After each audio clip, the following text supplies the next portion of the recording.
Hi, I'm Shivin, or transgender. First of all, Etraj College को thanks சொல்கிறேன்.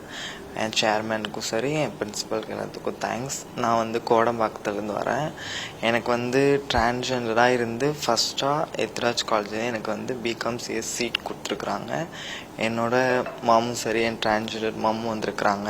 அவங்களுக்கும் என்னோட தேங்க்ஸ். ஏன்னா என்னை ஊக்குவிச்சு நீ படித்து ஒரு ஐடி கம்பெனிக்கோ இல்லை ஏதாவது ஒரு வேலைக்கு போ அப்படின்னு சொல்லி என் மேமும் சரி என் பிரின்சிபல் எல்லாருமே அதுக்கு வந்து ஊக்குவிச்சிருக்காங்க.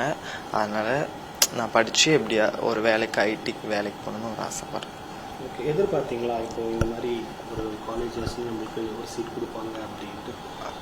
இல்லைங்க சார், நான் அதெல்லாம் எதிர்பார்க்கல. ஆனால் எனக்கு வந்து சேர்மன் சாரே கால் பண்ணி ஃபஸ்ட் ட்ரான்ஸ்ன்னு சொல்லி எனக்கு வந்து ஒரு ஊக்குவிச்சு அவங்க கால் பண்ணி எனக்கு இப்போ அட்மிஷன் கொடுத்துருக்குறாங்க.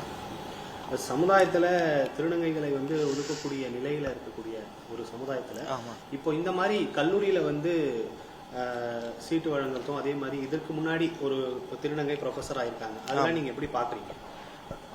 எங்களுக்கெல்லாம் அவங்க ஒரு முன்னுதாரணமாக பார்த்து அவங்கள மாதிரி நம்மளும் வரணும், நம்மளுக்கு அப்புறம் வர ட்ரான்ஸும் நம்மளும் ஊக்குவிக்கணும் அப்படின்னு சொல்லி தான் பார்த்து. என்ன டிபார்ட்மெண்ட் இப்போ சூஸ் பண்ணியிருக்கோம்? எங்கள் பிகாம் சிஎஸ் சூஸ் பண்ணியிருக்கேன் சார். ஆனால் சேர்மன் சாரும் சரி பிரின்சிபல் மேமும் சரி எந்த கோர்ஸ் வேணால் எடுத்து படித்து ஒரு நல்ல நிலைமைக்கு வரணும்னு சொல்லி நான் பிகாம் சிஎஸ் சூஸ் பண்ணி எடுத்துருக்கேன் சார். ஃப்யூச்சரில் என்ன ஆகணும்?